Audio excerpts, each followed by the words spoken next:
están complicando más el tráfico. No sé qué es lo que pasa. Entonces, los semáforos no están siendo utilizados, sino que la policía está dando vías. Sí, como ahí es complicado el tráfico, ¿verdad? Es denso Pero el no ha estado tráfico. así estos días. No Ajá. sé qué es lo que pasa ahora. Hay varios semáforos que nos informaron que no estaban funcionando, como por ejemplo el de la Fuente de Fuente Beethoven. Beethoven también no. Es otro que también amaneció Pe- sin funcionar. Pero estos están funcionando, o sea, están funcionando, pero es la policía la que está dando la vía. Entonces eso es lo que Ah, ha complicado. ya. Bueno, bueno. Pero ya estás en Pero tu ya oficina. estás ahí en la Ya. oficina. Eduardo, qué bueno saludarte. Gracias. Teníamos rato ya de no platicar. Pero yo creo que toda la pandemia no platicamos. Tenemos días. Varios meses. No, Sí. ¿Cuándo sí, fue? fue con lo del voto en el exterior, hablamos Sí. un par de momentos. Un par de Ujú. veces. Mira, Eduardo, el tema de hoy y a raíz de distintas situaciones que se han presentado, quisiéramos saber, a juicio de Acción Ciudadana, si se ha roto algo en el sistema democrático de nuestro país. El funcionamiento del país a través de sus leyes se está viendo deteriorado, Eduardo. Sí, porque han habido, vaya, no, desacatos de órdenes del fiscal, de la Asamblea Legislativa. Hay Sí, un eterno, funcionarios del Ejecutivo que son convocados por la Asamblea y no van. no van, Ajá. y por otro lado, pues está ríspida la situación entre el Ejecutivo y la Asamblea Legislativa, la Corte Suprema de Justicia, la Fiscalía y otras instituciones. ¿Cómo está? ¿Cuál es la situación de la institucionalidad del Estado hoy por hoy? Bueno, yo creo que estamos presenciando un proceso de deterioro del respeto al Estado de Derecho y obviamente a las reglas democráticas. Y este proceso, y digo proceso porque no solo son actos aislados, sino que hay una lógica detrás de, en este caso, del presidente Bukele y todo su grupo de funcionarios y el partido que en este caso es Nuevas Ideas, hay una lógica de, digamos, atacar todo lo que implique, todo lo que huela a los mismos de siempre, incluido el mismo sistema democrático, el mismo sistema político. Ujú. Y esto, ¿por qué? Porque se ha manejado un discurso de que todos los males del país se provocan por cómo se ha manejado este sistema político y muchas veces por las mismas reglas del sistema político. Entonces, se han dado una serie de actos que están concatenados, que están dentro de una estrategia del gobierno de desgaste de estas instituciones y de las personas que gerencian el sistema. O sea, eso es lo que estamos viendo.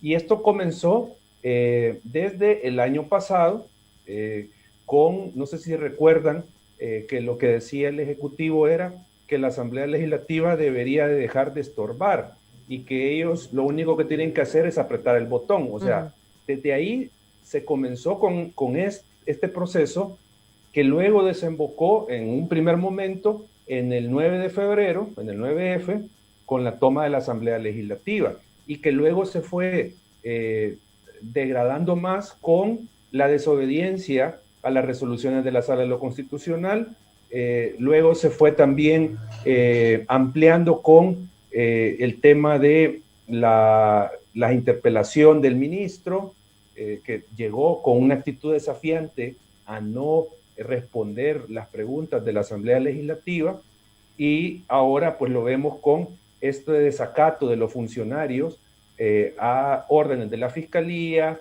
órdenes de la misma Asamblea Legislativa. O sea, es un comportamiento, digo, sistemático, reiterado, que se ve en los actuales funcionarios del Ejecutivo. Eso es lo que estamos presenciando. Ok, y esto, ¿cómo lo debemos de leer, Eduardo? Porque tú has mencionado, pues, hay este choque entre órganos de Estado, entre representantes de los órganos de Estado, deslegitimando al otro, ¿verdad? Y lo hemos visto continuamente. Entonces, si tú llegaste a tener los cargos que tienes, cargos públicos a través de elección popular, a través de un proceso electoral, es porque te estás comprometiendo a participar en un proceso de acuerdo a las reglas del juego, a las reglas que se han establecido. Pero cuando llegas a obtener un cargo público a través del cual tenés poder, no respetas esas reglas del juego. ¿Cómo lo debemos leer entonces? Es que ese es un tema de cultura política y de respeto a la legalidad. Ajá. Y eso es lo que siempre hemos tenido como una deficiencia a nivel político. Es decir, nuestras autoridades, no solo las del actual gobierno, sino que históricamente, tradicionalmente, siempre han tenido, digamos, esa deficiencia de que se someten a una elección, están sabedores de las reglas, saben qué es lo que tienen que cumplir, ganan una elección, pero luego, ya al ejercer el poder, se olvidan de estas reglas que ellos mismos aprobaron o acuerparon al momento de someterse a un proceso electoral, pues porque saben que si yo gano la presidencia de la República, la Asamblea Legislativa me puede controlar, la Sala de lo Constitucional me puede controlar, o si yo gano una diputación, yo sé que el presidente me puede vetar una ley. Yo sé que la Sala de lo Constitucional me puede declarar inconstitucional una norma que yo apruebe como Asamblea Legislativa. Entonces, esa misma regla, o sea, que yo ya la conozco de antemano, que ya sé que está ahí, es la que cuando yo logro el cargo público, trato de evadirla, trato de no cumplirla, y eso es lo que hemos visto. Pero ahora estamos llegando al punto de que ya no solo es tratar de evadirla, no cumplirla, sino que poner en duda la necesidad de esa regla. O sea, porque a eso es lo que se está llegando con algunos funcionarios del Ejecutivo. Están poniendo en duda la regla. No están poniendo, o sea, no se trata de que si la cumplen o no, sino que están diciendo, es necesaria esa regla, mejor hay que cambiarla. Y ahí es donde creo que hay que contextualizar la iniciativa del Ejecutivo de hacer una reforma constitucional, porque lo que quieren, en todo caso, es cambiar las reglas. No se sienten a gusto con estas reglas. Entonces, quieren cambiarlas, quieren poner otra dinámica dentro del sistema político. Y eso, obviamente, podría advertir a alguien que no es un problema el que se quiera cambiar las reglas de convivencia política de un país. O sea, porque no son estáticas, no son eternas. El problema es cuál es la finalidad que se lleva para hacer ese cambio y quiénes lo quieren proponer. Porque si estamos hablando de personas, funcionarios, gobiernos que tienen pocas credenciales democráticas, entonces es difícil creer que se va a lograr una reforma constitucional que venga a fortalecer el sistema democrático.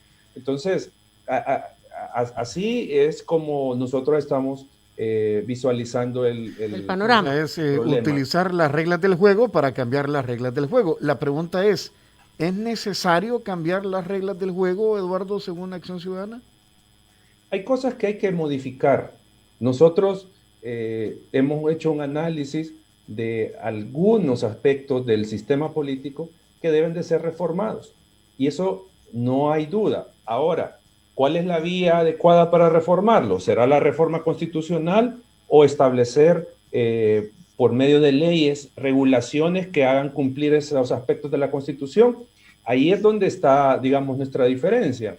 Nosotros sabemos que algunas cosas se pueden regular por ley, se pueden hacer, se hace por ley. Ejemplos, yo les pregunto a ustedes y a la audiencia, ¿a dónde está el derecho de acceso a la información en la Constitución? No lo van a encontrar, no van a encontrar ese derecho, sino que la interpretación jurisprudencial nos ha derivado de la libertad de expresión el derecho de acceso a la información. Y entonces ustedes tienen una ley de acceso a la información, aunque no esté ese derecho expresamente consignado en la Constitución, pero ha sido un desarrollo legislativo que nos dio este derecho, reguló su ejercicio, etcétera, etcétera. Entonces, nosotros creemos que muchas de las cosas se pueden hacer vía ley, pero hay otras que sí hay que cambiarlas en la Constitución. Por ejemplo, Veamos la elección de la Corte de Cuentas de la República. Es la elección de una institución de control que se hace por mayoría simple. No es mayoría calificada, sino que es simple. Entonces, esto obviamente lo que implica es que una correlación legislativa que se logre formar fácilmente, porque la mayoría simple es más fácil de formar, es la que va a tener el poder de decisión sobre la Corte de Cuentas. Y eso ya lo hemos visto antes, ¿sí? Que, digamos, Arena tenía el control del aparato del Estado, sumado con otro par de partidos, tenía electa Corte de Cuentas, por ejemplo. O en el caso de los gobiernos del FMLN, igual, había una correlación favorable del FMLN con Gana y elegían magistrados de Corte de Cuentas. Ahora si gana mayoría simple, nuevas ideas, ellos van a elegir a magistrados de Corte de Cuentas, solo ellos. Entonces, nosotros creemos que esta elección debe de subirse el quórum o el necesario de votación hacia mayoría calificada. Entonces, esto no se puede hacer por medio de ley. Tiene que reformarse la Constitución en ese aspecto de elevar a mayoría calificada la elección de la Corte de Cuentas. Para que haya un mayor consenso. Ahora, exacto, Eduardo, vaya, tú has puesto un tema muy neurálgico, Corte de Cuentas de la República, que si no me equivoco es la principal institución contralora de la función pública, de acuerdo a nuestro sistema de república que tenemos. Entonces uno se pregunta, bueno, ¿y por qué una entidad tan neurálgica como es el controlar el uso de los fondos públicos se hizo con 43 votos para su elección y no con 56? Sí, son las cosas que... Desde el origen estaba mal. Claro, uno comienza a pensar que lo que siempre se ha buscado es tener una incidencia directa sobre el controlador. O sea, controlar al controlador para efectos de no tener ningún problema con un manejo irregular de fondos estatales. O sea, solo así se puede explicar. Y esto es lo que yo mencionaba hace un momento. Siempre, cualquier gobierno, cualquier correlación legislativa, lo que ha buscado es manipular las reglas. Siempre lo han buscando cómo evadirlas, cómo no cumplirlas, y eso lo han hecho todos. Pero volvemos al punto, lo que yo mencionaba. Ahora lo que se está poniendo en duda es la necesidad de la regla. O sea, eso es lo que se está poniendo en duda ahora, que ya cambia la lógica. O sea, hoy ya no solo es meramente que no lo quiero cumplir y veo cómo lo evado, sino que estamos llegando a un punto de que no, esa regla no debería de estar, hay que quitarla. Entonces, ese es el problema. Y en el ínterin, pues, vaya, estoy leyendo aquí varias situaciones que podrían haber ocurrido. Por ejemplo, incumplimiento de órdenes judiciales, desacatos, desobediencia, tener una propia lectura de la ley, la inobservancia del orden jurídico, insubordinación, actos arbitrarios. Vaya, por ejemplo, me pregunto, cuando el fiscal quiere hacer cumplir una... ¿cómo se llama? Ellos son órdenes funcionales, son... Dirección funcional. Pues la policía tiene que hacerla cumplir, no tiene que deliberar. Pero últimamente, pues sí, tienen una propia lectura del documento. Sí, porque se amparan en otros artículos, en otras interpretaciones, vaya, de la Constitución de la República. Es que estamos cayendo y aquí precisamente es la ruptura de la regla, lo que yo les decía, desconocer la regla. Las Fuerzas Armadas, la Policía Nacional Civil, en sus diferentes ámbitos de competencia, son instituciones que deben de ser obedientes al poder civil y, en todo caso, no son instituciones que tengan facultad de deliberación sobre el cumplir o no una orden legítimamente emitida por la autoridad competente. O sea, si un tribunal o la fiscalía ordena que se debe de detener a una persona en el contexto de un proceso penal porque se le imputa un delito, Entonces la policía no tiene margen para estar interpretando si cumple o no con esa dirección funcional, porque por constitución y por ley están obligados a cumplir esas órdenes. Entonces, ¿qué es lo que está pasando con este gobierno? Están estos funcionarios interpretando, están entrando a deliberar si cumplen o no una orden fiscal o de la Asamblea Legislativa. Y eso es otra ruptura con la regla. O sea, vamos a llegar a un punto, como planteaba Tony, imaginémonos que X funcionario esté involucrado en un manejo irregular de fondos por la pandemia y que eso implique un caso de corrupción y que se ordene su detención por la fiscalía, en un hipotético. La cosa es que así como está actuando la Policía Nacional Civil, pueden comenzar a interpretar si van a cumplir o no la regla, la orden. Y con esto sumémosle de que el director de la policía está politizando la labor de la Policía Nacional Civil, porque no solo interpreta si va a cumplir o no la norma, sino que después dice es que están manipulando políticamente las situaciones.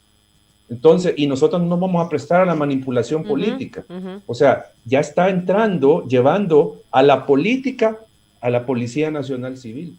Entonces, vamos a enfrentarnos o nos podemos enfrentar a un panorama muy complicado en el sentido que el órgano judicial, la Fiscalía General de la República o cualquier otro órgano del Estado que no sea del Ejecutivo no va a poder ejecutar sus órdenes porque no va a haber, en este caso, quien mediante el uso de la fuerza, al no cumplirse, obligue a que se cumpla.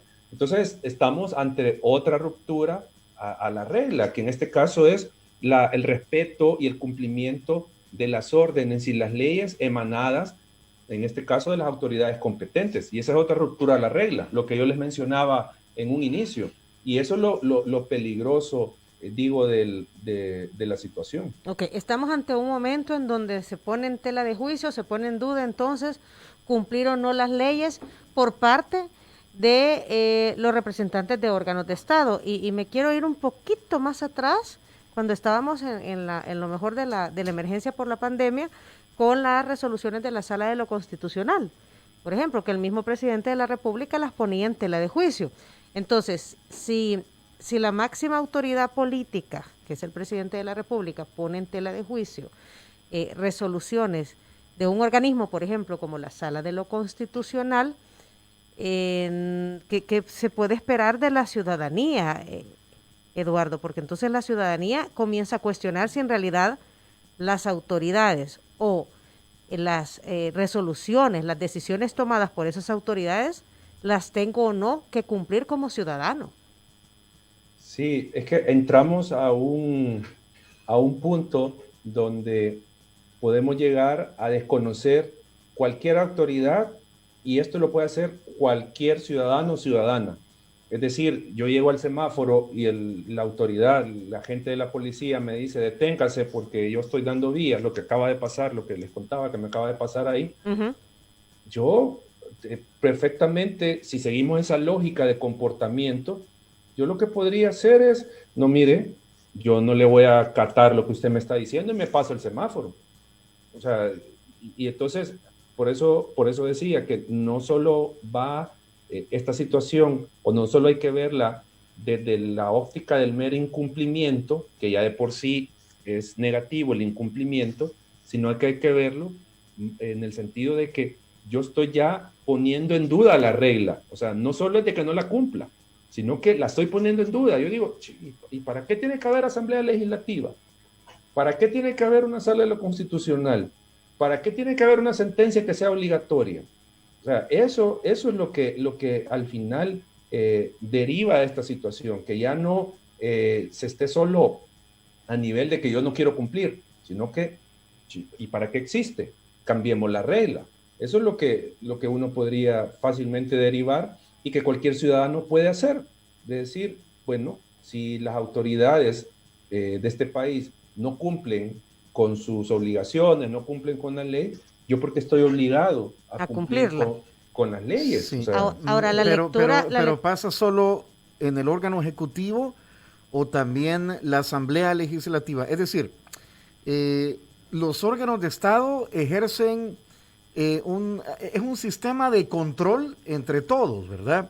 Por ejemplo, una mala ley puede ser vetada por el presidente, ¿verdad? Pues para eso es el veto. Ajá, para eso es el veto, como ejemplo. Ujú. Entonces, ¿todos lo están haciendo o solo uno? No, aquí creo yo que hay que también trasladar la responsabilidad que le corresponde a la Asamblea Legislativa, porque nosotros hemos tenido comportamientos de rechazo a cumplir resoluciones de la Asamblea Legislativa, y eso lo hemos tenido. Y hemos estado en situaciones muy complicadas desde el punto de vista democrático por la Asamblea Legislativa. Recordemos lo que pasó en 2012, cuando se dio el problema de la elección de los magistrados, que la Asamblea no quería cumplir la resolución, que incluso había una presidencia paralela. Le levantaron la mano a un señor ahí. Lo llevaron al tarimazo, el tarimazo. Y eso recordemos que lo hicieron muchos de los que ahora están defendiendo o teniendo un discurso de defensa de la institucionalidad. Vaya, pero es que no se nos olviden las cosas también, ¿verdad? Exacto. O sea, que no se nos olviden las cosas. Exacto. ¿Y esto a qué responde? Bueno, responde al hecho de que dependiendo de dónde estoy, así va a ser mi discurso. O sea, cuando yo estoy en el poder, yo hago las cosas y digo que son legales. Aunque yo sé que son ilegales, son inconstitucionales, pero una vez estoy en oposición, entonces ya cambia mi discurso, cambia mi posicionamiento y ya digo, no, mire, eso es ilegal, eso es inconstitucional. Entonces, los que antes atentaron contra la institucionalidad, ahora son los que tienen un discurso en favor de la misma. Entonces, a lo que voy yo es que también la Asamblea Legislativa tiene una responsabilidad en todos estos aspectos, porque comencemos a verificar algunas cosas. Hay préstamos para diferentes ámbitos que necesita el Ejecutivo que la Asamblea no les dio la prioridad, simplemente. O sea, también hay una responsabilidad de la Asamblea. Muchas veces se ha estado esperando que la Asamblea apruebe leyes en beneficio de diferentes sectores y todo esto. Ahí tenés la ley general de agua, vaya, para el caso. Por ejemplo, tenemos lo de la ley de amnistía, ahí está parado eso también, por la sentencia de la sala.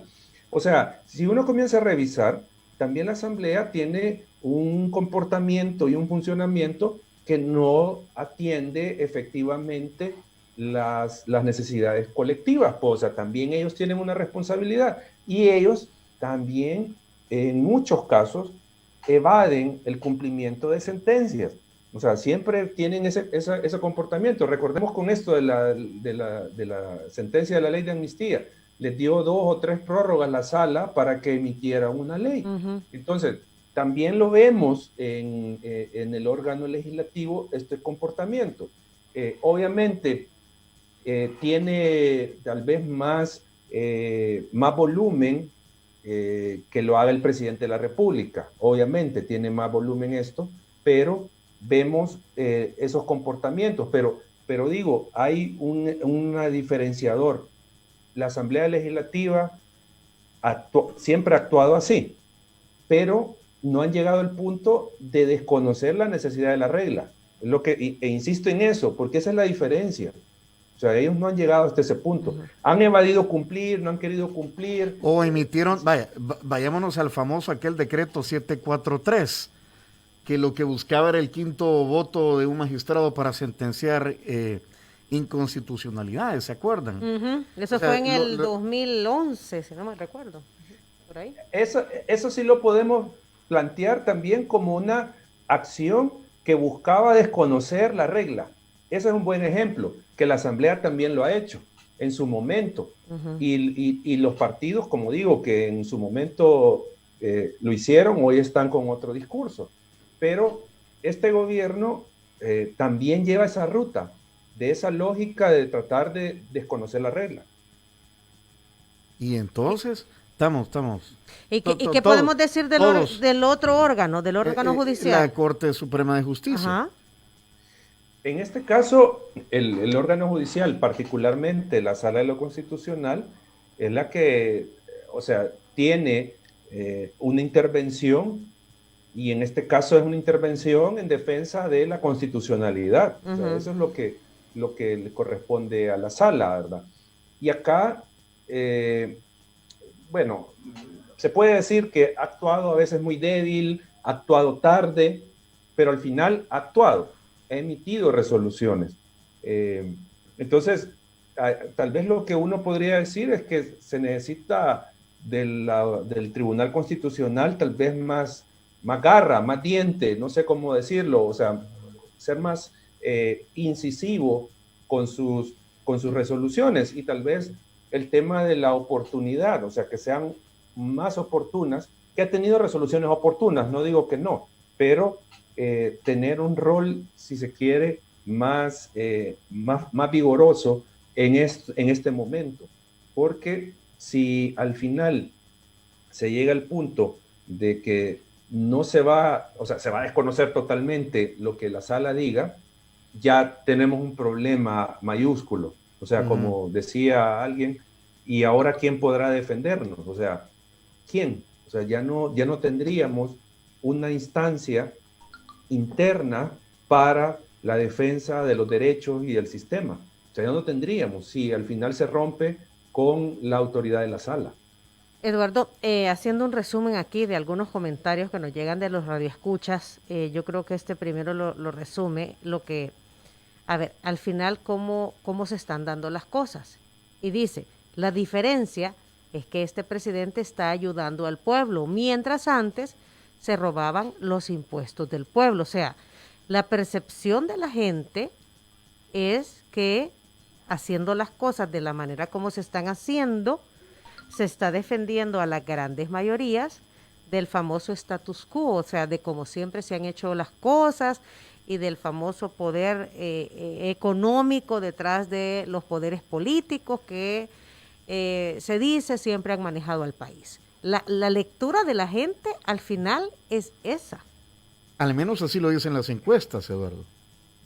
Sí, lo que pasa es que yo me recuerdo cuando era el cuarto año, creo yo, del mandato de Tony Saca, si no mal recuerdo. Las encuestas de opinión mostraban que el 70% de la población aprobaba el mandato del presidente Saca, un porcentaje por ahí. Pero esa misma encuesta le decía cómo ve la situación del país, cómo está su situación personal, familiar. Y la misma gente decía, estábamos mal, pero decía que aprobaba la gestión del presidente. Entonces uno podría pensar, bueno, parece que la ciudadanía no logra vincular la gestión gubernamental con sus condiciones de vida, y por eso lo estaban evaluando bien. Entonces ahora, ¿qué es lo que uno podría pensar que ha hecho el Ejecutivo? Primero, ha construido un discurso muy hábil, muy sencillo, muy asimilable por la población, donde los mismos de siempre no han devuelto lo robado, etcétera, etcétera. Y que en este caso, pues, él tiene la solución a los problemas del país, o él es la solución a los problemas del país. Entonces han construido una narrativa, han construido, una puesta en escena donde usted puede ver al ministro repartiendo canastas, donde usted puede ver al ministro con el agua hasta el pecho. Obviamente eso no se había visto, pero desde el punto de vista de la población, aunque eso no le corresponda al ministro, ellos, la población, lo ve como algo positivo, como que sí está haciendo el trabajo el funcionario. Entonces, con eso se conquista a la gente, porque la gente siempre tiene la idea de que el ministro está en su oficina, en aire acondicionado, en sus camionetas, y no tiene contacto con la realidad. Y ahora eso la gente lo ve que está pasando, que el ministro anda en la calle, los ministros, entonces dice, este sí es de nosotros, este sí es del pueblo. O sea, obviamente esa es una construcción del gobierno, el hacer ver de que los funcionarios son cercanos, solo porque andan repartiendo las canastas, pero eso no puede medir la efectividad de la gestión del gobierno, porque yo pregunto, las comunidades tienen agua ahora, por ejemplo, tienen agua, les han resuelto el problema del servicio de agua. Hay gente que pasa meses, semanas sin recibir el vital líquido. Alguien me puede decir, pero es que este gobierno se preocupó por nosotros porque nos dio el bono, porque hay gente que dice, ningún gobierno nos había dado dinero, los $300. Hay gente que así dice. Entonces, ahí habría que decir, bueno, mire, uno, ese dinero es dinero público, no es del gobierno, ese es dinero público, es dinero de todos. Dos, obviamente la situación que se estaba dando demandaba tomar una medida de este tipo, que yo creo que cualquier otro gobierno la hubiera tomado. O sea, son las circunstancias, son las circunstancias. Son las circunstancias las que han puesto, en este caso, digamos, todo de frente para el gobierno. No quiero decir de que no han hecho cosas que sean positivas, o sea, no quiero decir eso por el tema de los hospitales que los han remozado, los han reconstruido o lo que sea, según el caso. Pero eso no nos debe tampoco de llevar a concluir que totalmente todo lo que ha hecho el gobierno es en favor de la gente. O sea, también hay que plantearnos en cierto escenario, para el grueso de la población que tiene necesidades insatisfechas de trabajo, el tema de salud, de educación, etcétera, etcétera, para este gran grueso de la población, el tema del respeto al Estado de Derecho no le importa. También hay que decirlo. O sea, a mucha población lo que le interesa es tener agua en su chorro, que si va a llevar a su hija o hijo al doctor, no le den aire, sino que le den una medicina, que lo atiendan. Entonces, en esa medida la población se desentiende de lo que puede estar pasando a nivel político. Eso no les interesa. Son otras cosas las que les interesan. A ver, vamos a leer aquí algunos comentarios y los vamos a leer todos. Dice, Paola dice, la gente normal y sensata no nos pasamos por el arco del triunfo las reglas, pero cualquier otro, sobre todo los fans del Ejecutivo, sí lo harán. El número 5563 dice, ya nos van a decir que somos ignorantes por apoyar el gobierno actual. El número 4157 dice, toda esta confrontación terminará el 28 de febrero del 2021, cuando el pueblo 2021 le dé todo el poder a Bukele. Ese es el plan, dice. Y el populismo ha calado tanto en el 70% de la población, dice el número 8799, que vive al día a día, que creen que quien pagará todo serán los malos políticos y los millonarios. No entienden que tarde o temprano la realidad los alcanzará. Buen día. Y me pone aquí alguien, dice, lo que pasa es que existe una realidad real y una realidad aparente, y que la gente no logra, dice, juntarlas las dos. Y entender lo que está pasando. En el fondo lo que está pasando, algo por ahí va el comentario. Ernesto Arevalo dice, la diáspora los escucha, gracias. Gracias. Ajá, dice aquí Herbert Aguilar, la ciudadanía no cuestiona nada, Diana, estamos claros que personas como ustedes son un retroceso para el país, son defensores del status quo, es lógico, son sus anunciantes. Carlos Contreras dice, la intención de voto dice mucho, me parece que tratan de desviar la realidad. Es válido, pero desfasado. Aquí lo leemos todos. Aquí estamos leyendo todo, ¿verdad? Yo creo que alguien que mencionaba de que una realidad alterna, es que ha sido hábil el gobierno en hacer de alguna manera olvidar que algunas cosas que ellos están haciendo son malas y que se le encaran a los otros partidos. Por ejemplo, el tema de la contratación de familiares o amigos en el gobierno. Recordemos cuando entró este gobierno, comenzaron los despidos de personas que sin duda, muchas, no estaban en los cargos por capacidad, sino que porque eran familiares del anterior funcionario. Era gente del partido. O sea, al FMLN se le atribuye en mayor medida esa situación. O si no, vayamos al tema nunca develado y que sigue siendo falta de transparencia, ese montón de plazas que hay en la Asamblea Legislativa, por ejemplo. Y que hasta la fecha, ese es otro incumplimiento de leyes. Ajá. Y de reglas, porque hasta la fecha la Asamblea no ha dado a conocer las famosas planillas, Eduardo. Claro, o sea, digamos, en ese caso de los ejecutivos anteriores, se comenzó a ver con mayor frecuencia contratación, y esto se ve en las municipalidades de todo color también, contratación de personas, no porque sean capaces o porque sean necesarias para la institución, sino que porque son militantes, familiares, amigos del funcionario de turno, y por eso se contratan. Entonces, en el caso del FMLN, eso pasó con el gobierno. Ustedes veían a los hijos de los principales dirigentes del partido en cargos importantes dentro del gobierno. Y cuando llegó Bukele, comenzó a hacer esos despidos, cuestionable la forma, pero era obviamente mandando un mensaje, nada de nepotismo, nada de favoritismo, etcétera, etcétera. Pero ¿qué es lo que vemos nosotros después? Que todo su círculo de amigos, algunos familiares, están dentro del gobierno. Entonces, han logrado crearle a la gente esa imagen de que el FMLN tuvo el familión, hasta así le pusieron el familión. Pero la gente no cuestiona y hasta aplaude de que la gente cercana, que tal vez no pueda tener de ninguna manera credenciales para estar en los cargos públicos actualmente, pero solo porque son amigos cercanos o familiares del presidente y están en los cargos, eso la gente lo aplaude.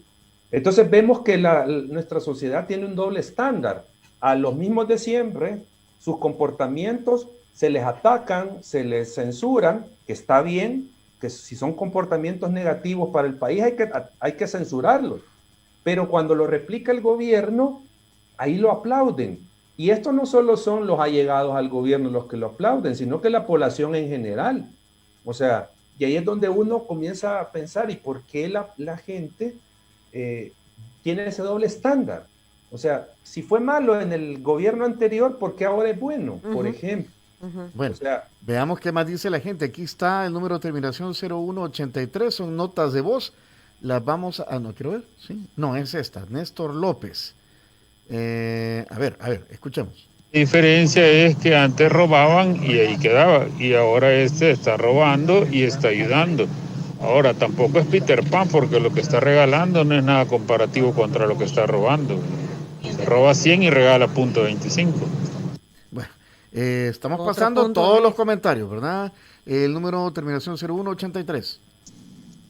Muy buen día, Diana y Tony, y a su invitado, a Eduardo Escobar. Es que mira, aquí hay, lamentablemente, como dicen en el país de los ciegos, el tuerto es rey. Somos una sociedad con poco nivel de educación. Y eso hace que la gente esté encantada con este muchacho, como que él es el flautista de Hamelin. Ojalá que en este tiempo que queda rumbo a las elecciones de febrero del otro año la gente abra los ojos. Bueno, ahí estaba. Creo que quedó planteado el planteamiento, valga la redundancia. Ok, y aquí el número 1826 dice: en nuestro país la población es bien presidencialista. Piensan que el gobierno es solo el presidente y sus ministros, ignorando la incidencia que tiene en su vida la función de un alcalde y la de los diputados. Ni siquiera saben quién es el diputado que representa a su departamento. Tal vez a esto se refiera, Eduardo, a la comprensión de cómo funciona una república, ¿no? A través de sus 3 órganos de Estado. Claro, es que hay, sin duda, y aquí vuelvo, un tema de cultura política, un tema de formación política de la ciudadanía, para que entienda cómo funciona el sistema, formalmente hablando, para que sepa cuáles son las atribuciones de cada órgano y cuál es el rol que debe de jugar la ciudadanía ante el poder político. O sea, porque uno ve que, por ejemplo, se quejan la ciudadanía de que los partidos tradicionales allá llevan guacales y llevan cosas en la campaña. Y uno esperaría que los nuevos partidos cambien esa lógica de llevarle este tipo de cosas a la gente en las comunidades. Pero estamos viendo que casi todos los partidos están en la misma lógica. O sea, le están llevando láminas, le están llevando... O sea, yo sé que la gente necesita eso. O sea, en muchos casos. En todo caso, lo deberían de llevar siempre. Vaya, si en realidad quieren ayudar, que lo lleven siempre, no en época de campaña. Sí, pero volvemos al punto. Tenemos una población con grandes necesidades insatisfechas, o sea, con derechos insatisfechos, que está preocupada por el día a día, por ver cómo lleva comida a su casa, por ver cómo regresa a su casa, sano y salvo. Entonces, tenemos esa población que esa es su preocupación, no son otros temas. Y a esto le sumamos que esta población no está formada políticamente, y no digo partidariamente, no digo políticamente, no es una sociedad crítica. Entonces tenemos un problema que y esto se va a seguir repitiendo y se va a repetir. O sea, pasó allá en el 89, si ustedes se recuerdan con el eslogan de Arena, el cambio, se recuerdan, con Cristian, el cambio ya viene, decía la propaganda, y era el cambio. La gente creyó en el cambio, votó por el cambio, le dio el espacio 20 años, se dio cuenta que no era lo que necesitaba el país. Se vino 2009, se ofreció otro cambio, se le dio el espacio al cambio, 10 años, y la gente se desencantó de este cambio. Ahora aparece otra opción que ofrece un cambio, y digo, lo que comenzamos a ver en realidad no es un cambio, sino que es la continuidad de prácticas de los anteriores gobiernos, y ese es el problema. Y la gente no ve eso. O sea, por decirlo de alguna manera, no aprendemos de nuestros errores. O sea, nos caemos nos tropezamos con una piedra, nos volvemos a tropezar con esta, y todavía tenemos como salvadoreños el tema de levantarnos y volvernos a tropezar con esa piedra. Entonces, y esto yo lo atribuyo al tema de una sociedad, una población sumida en desesperanza por el tema económico, por el tema de la seguridad, que fácilmente, por no tener una formación política, por tener una cultura política no democrática, cae fácilmente en este tipo de discursos y en estas ofertas y promesas electorales que al final no se cumplen y que pueden significar afectarle las condiciones de vida a toda la población al final. Alguien me manda aquí un extracto de un editorial de Luis Mario Rodríguez de hoy. En el diario de hoy dice: los recientes acontecimientos nos obligan a levantar la voz para exigir la adhesión del Ejecutivo a la Constitución y a la ley. Igual petición aplica para que la Fiscalía General de la República y en general las instituciones de control no permitan que las irreverencias cometidas se conviertan en un hábito que, arraigado en la conciencia de los funcionarios y repetido sin consecuencia alguna, sea muy difícil luego de exterminar. Lo que pasa es que están pasando cosas, pero no hay consecuencias. Claro. Y no hay consecuencias a ningún nivel. O sea, no solo a nivel legal, sino que a nivel de que la población mostrara un rechazo hacia las cosas que están pasando. O sea, si nosotros vemos en otras sociedades cuando se toman algún tipo de medidas, por ejemplo Costa Rica, voy a poner este caso, que están con el tema de un préstamo del Fondo Monetario Internacional. Y iba con ese tema, se iba a aprobar, y han tenido que parar esa aprobación. De momento el presidente tuvo que dar un mensaje porque la ciudadanía reaccionó y comenzaron las protestas también contra este tipo de medidas.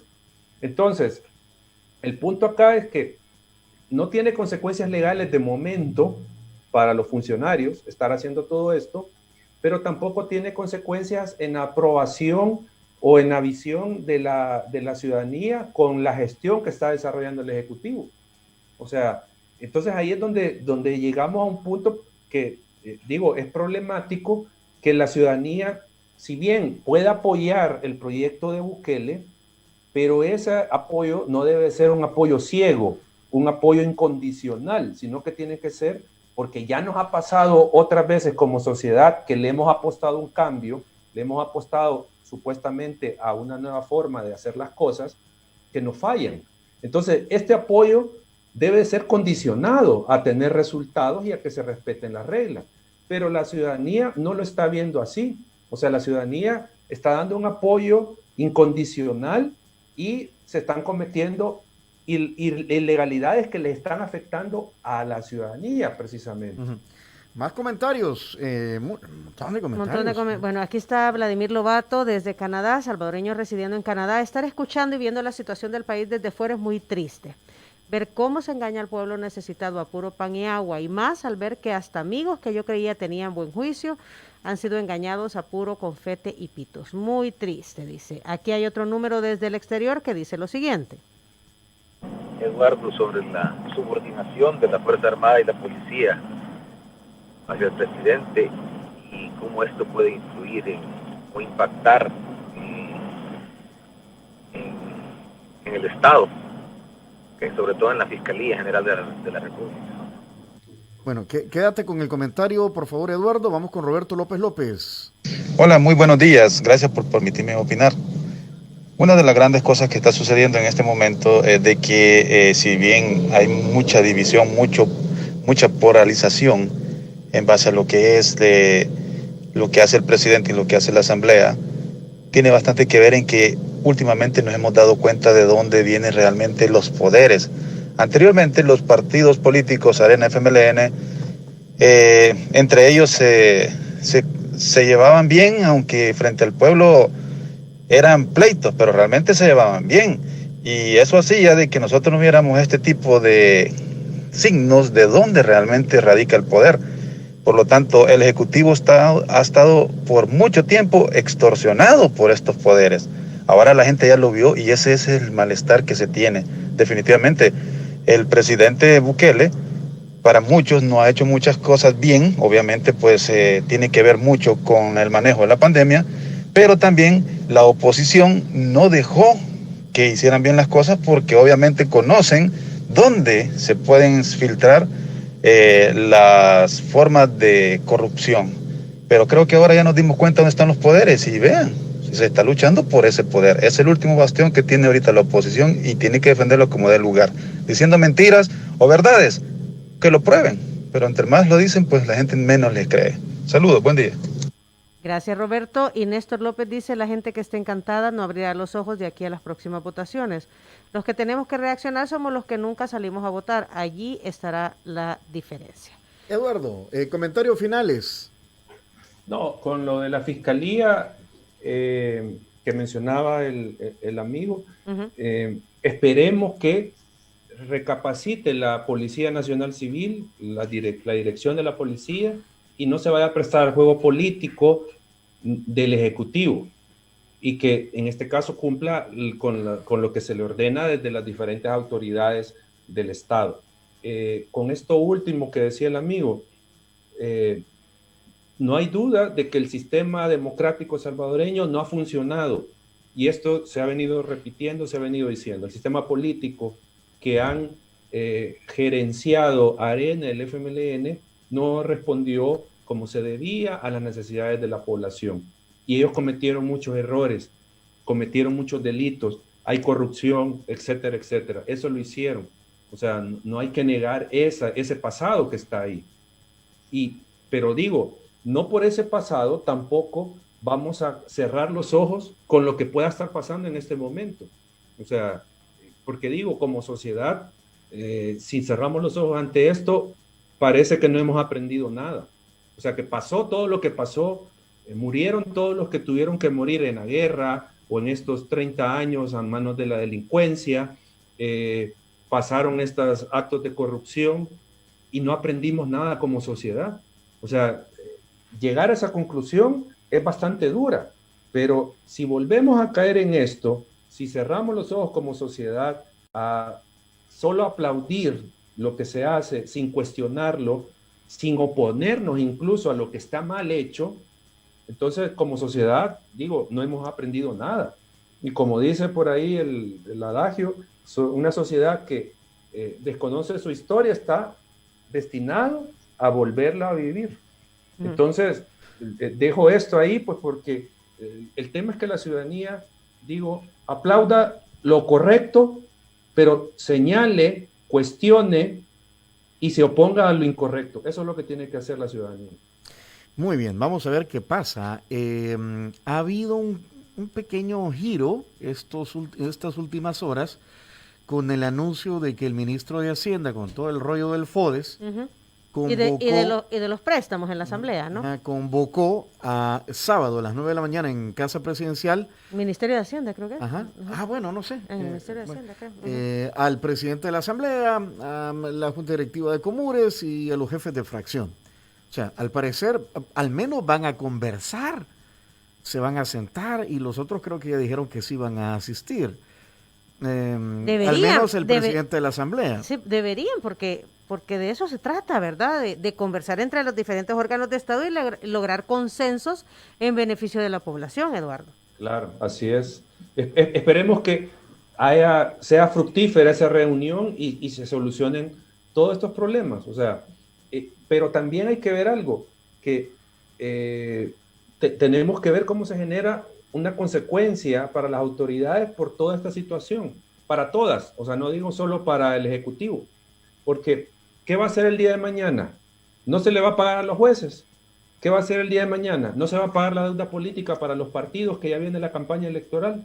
O sea, ojo con eso, porque si esto pasó en este momento, no tiene consecuencias, se puede repetir. ¿Y cómo se puede hacer? Como digo, ¿qué tal de que no se pague la deuda política para los partidos, para su campaña electoral? ¿Sí? Estarían en desventaja. Exacto, una competencia electoral desbalanceada. Aparte que es ilegal, inconstitucional, porque estamos hablando de que esto es un pago amparado en la Constitución. Entonces, por eso digo, la sociedad tiene que estar atenta a que si bien se está intentando solucionar por vías pacíficas, democráticas el problema, pero también que no se repita, porque ese es el punto, que no se repita. Último comentario, solo para no dejar, porque la gente se toma la molestia de grabar sus notas de voz. A ver. Buenos días, Diana Verónica y Tony, y a su invitado. Solo una opinión rápida. Uno de los principales problemas acá, lo que estamos viendo como sociedad, es que por primera vez vemos un gobierno de verdad consciente del poder que tiene con respecto a comunicar. Es capaz de convencer sobre ideas que tienen muy poco fundamento a veces. Acabamos de escuchar a un radioescucha que está convencido que el gobierno está siendo boicoteado por todos lados, que no conocía que habían poderes de facto.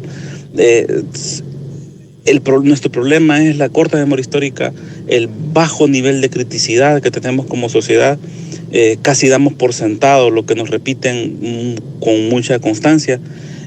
Salir de este problema va a ser muy largo. No salimos en esta elección que viene ni en las próximas. Aquí hay un problema educativo de una sociedad que no aprendió en su momento, a una generación que no aprendió a criticar y a escuchar una idea y preguntarse si esa idea es cierta. No, somos muy permeables. Es un problema educativo y generacional, más que de un presidente o de un momento histórico político. Bueno, ahí está el número de terminación 0309. Poco lo que decía Eduardo, pues no hay, él decía, no hay criticidad. Sí, no, o sea, totalmente de acuerdo con esa opinión. O sea, no hay nada más que agregarle a lo que él dice.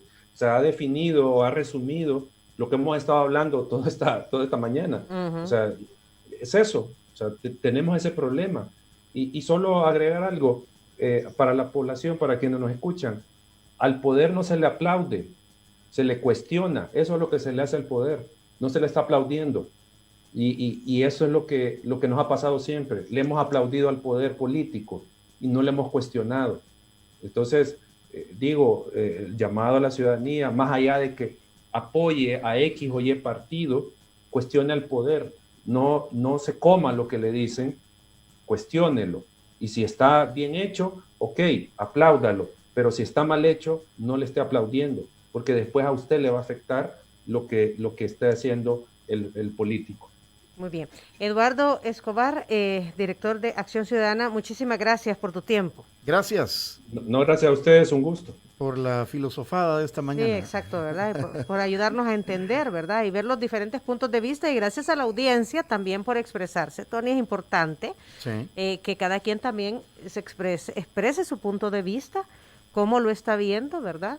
Lo que siempre reiteramos aquí nosotros es que hay que leer, hay que escuchar, hay que preguntar, ¿verdad? De diferentes fuentes, y al final usted pues saque sus propias conclusiones. Un abrazo, Eduardo. Saludos, saludos. Hasta Cuídate, luego, hasta chao. luego. Aquí me manda alguien, dice, hospital.